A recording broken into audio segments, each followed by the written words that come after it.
Worshipful Master, we have one visitor from Randolph Lodge. We have Brother Frank Zeno. Brother Frank, sorry I missed you back there. Just stand up and say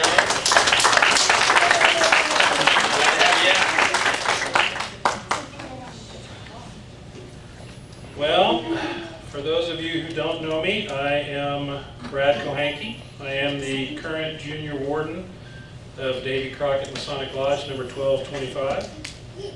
For those of you who do know me, I'm very sorry, but it's me again.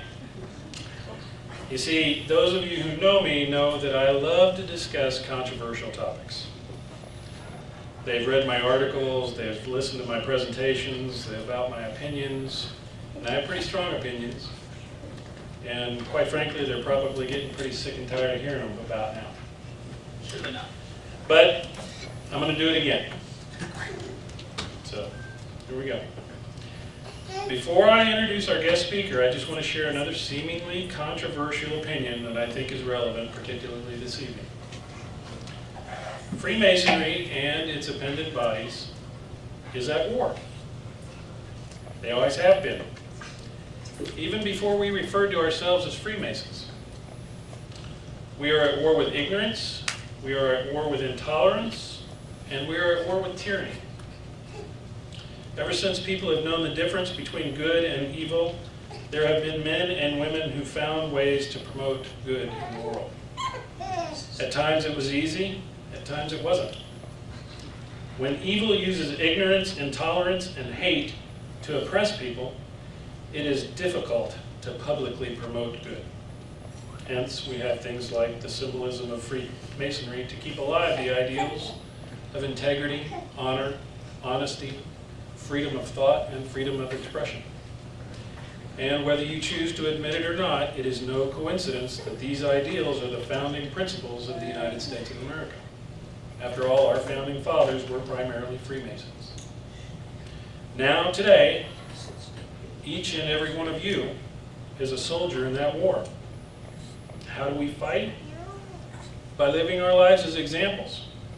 Examples to others, and by holding true to the principles we know to be good. Now, sure, every once in a while, evil may win a battle and drive us into hiding for a time, but ultimately we are always victorious, even if it means escaping to a safer place for a time, so that those ideals are kept alive for future generations. And this, my friends, is what I would like for you to keep in mind this Thanksgiving season. And tonight, as we listen to our guest speaker. At some point in your past, one or two of your ancestors had the courage, the foresight, and the fortitude to give up everything they knew and move to this glorious place so that you, a descendant they couldn't even have dreamt of, could live free. Brother Tim, will you please escort our guest speaker to the podium?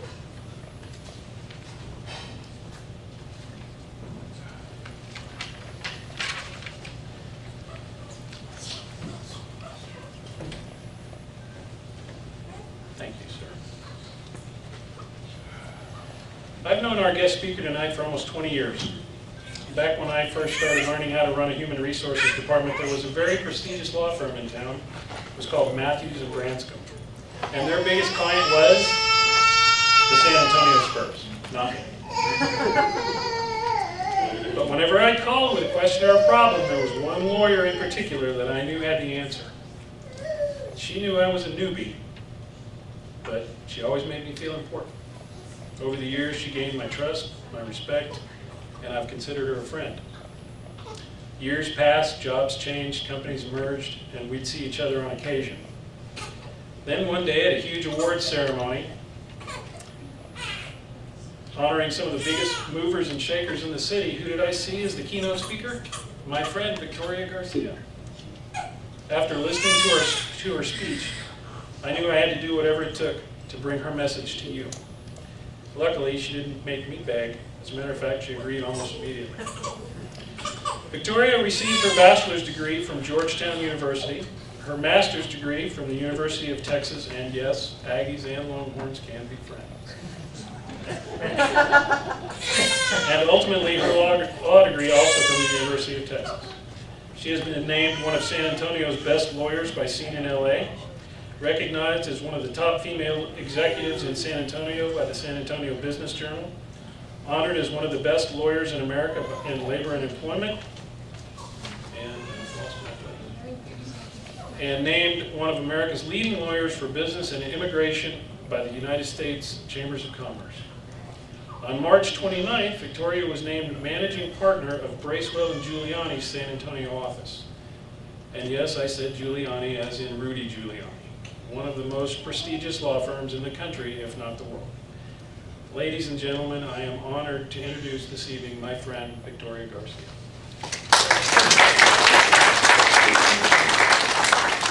You know, I'm not sure that I can live up to such a great introduction. Brad, I think you embellished a little bit, but I appreciate it. What Brad didn't mention was that one of the honorees at the award ceremony that I gave a keynote speech at was Crystal, Brad's wife. Well-deserved award. Congratulations, Crystal. You know, it's a real honor for me to be here today in the company of so many individuals who promote the core values of integrity and honesty and freedom of thought, freedom of expression, to name a few. And in the company of individuals who really dedicate so much of their time and their talent to help and inspire others.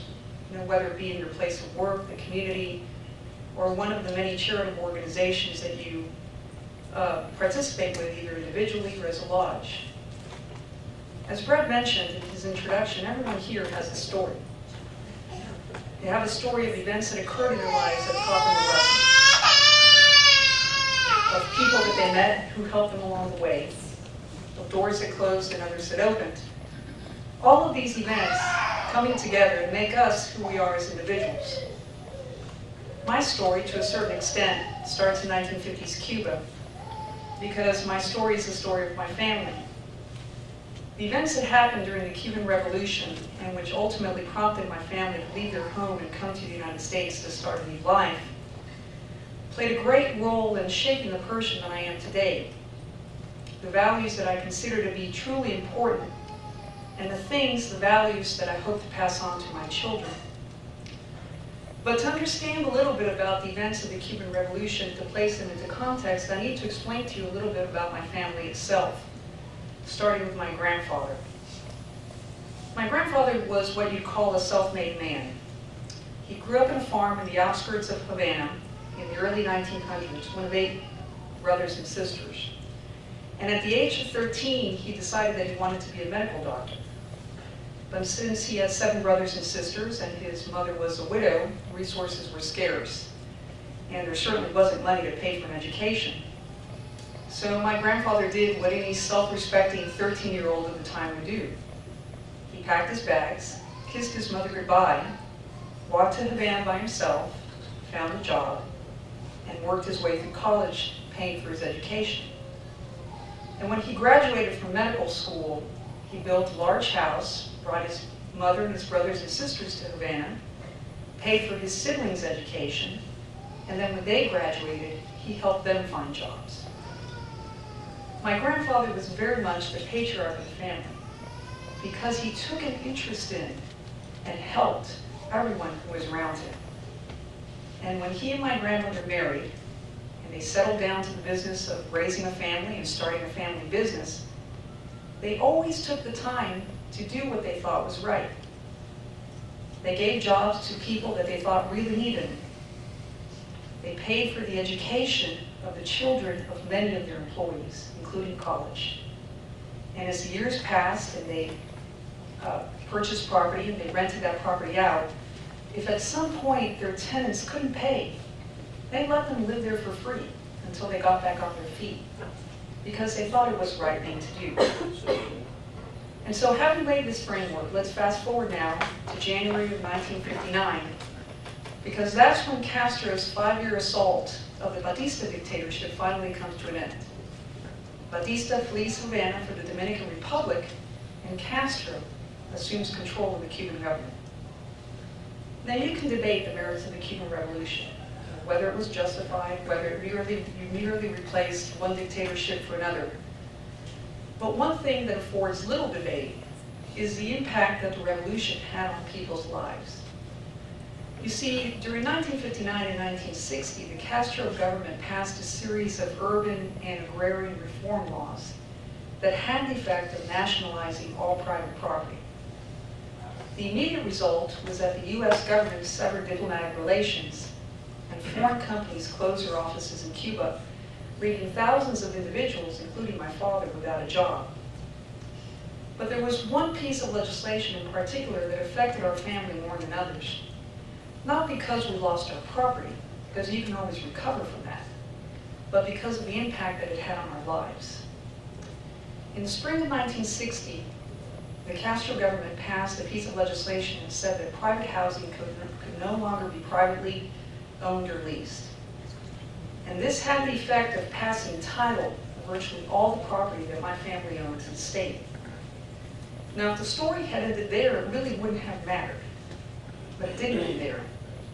Because the next day, coincidentally, the boiler in one of the apartment buildings that my grandfather had previously owned exploded. And when my grandfather went to investigate, he was promptly surrounded by all of the tenants and accused of having caused the explosion. Now you can imagine how my grandfather felt. I mean, these were people that he thought he had dealt with fairly. These were people that if they couldn't pay the rent, he let them live in that apartment building for free. Many of them he considered to be his friends. And here they were surrounding him in the courtyard of the building, accusing him of having caused this explosion because in their minds, he couldn't deal with the fact that he was no longer the owner of the property. My grandfather was so upset, and my mother said, "Dad, you need to let it go because it's going to kill you." Well, those turned out to be prophetic words, because that night, after dinner, he had a massive stroke. But you can imagine how my mother felt. He was everything to her. She immediately fell to the ground and tried to revive him. My father rushed out the door to try to get a doctor, only to be promptly arrested by the military guard for breaking curfew. And as you're hauling him off to jail, he grabs the sergeant by the shoulders and he says, "My father-in-law's dying in there, and if he dies because you arrested me, I'm going to come back and I'm going to settle the score." Well, I don't know what the sergeant saw in my father's eyes that night, but he believed him. He let him get a doctor and return to the house, but not without sending an armed military escort. So imagine the scene. My father walks into the house, accompanied by the doctor. In follow 15 members of the Revolutionary Guard, dressed in green fatigues and bearing machine guns. They promptly surround my grandfather, who's lying on the floor, and my mother, who's trying to revive him. My grandfather did die that night. And my aunt, who was equally devastated, went off to another part of the house to pray, to pray. And one of the members of the guard had the audacity to follow her and said, "Why are you praying? Your God doesn't listen to you. The man's dead." And she looked at him and she said, "You know, now's when we need to have little faith and pray." The only reason my family stayed in Cuba after my grandfather died was because they expected the American invasion. In fact, because of the role that the United States government had played in Cuban politics for so long, everybody expected an American invasion. But in the time period between the spring of 1960, when my grandfather died, and April of 1961, when the Bay of Pigs invasion finally occurred, were difficult, to say the least. Because the Castro government also expected an invasion, they would routinely arrest anyone who gathered in groups, including my grandmother, who was arrested for attending evening mass. When she didn't show up for dinner one night, my father and mother guessed what must have happened, and my father spent the evening going from jail to jail to jail, looking for my grandmother. And then when he finally found her, trying to gather the money so he could pay the bribes so the guard would let her free. My mother, who was pregnant at the time, then went to what she thought would be a prenatal appointment, just a routine visit, only to be told by her physician that if she didn't find a doctor, or that if she didn't deliver quickly, she'd have to find another doctor because he had already made arrangements to leave Cuba. Now, my mother was nowhere near her delivery date. So she did what she always does in difficult situations. She went home and she prayed. And sure enough, that night she went into labor. So you can imagine the commotion. My father risks breaking curfew, risks getting arrested to run out and get a cab. They find a cab. They'd get in and they start driving to the hospital really quickly, only to encounter gunfire. Castro forces versus anti-Castro forces fighting in the middle of the street. The taxi swerves to the side of the road. My father throws my mother to the floor of the cab, throws himself on top of her to shield her from the bullets all the time she's in labor. When they finally get to the hospital, my father was such a nervous wreck that my mother gave him her medication, which he promptly took and slept through the delivery. When he woke up, he had a beautiful baby girl, but they were both summarily escorted out of the hospital, even though she had just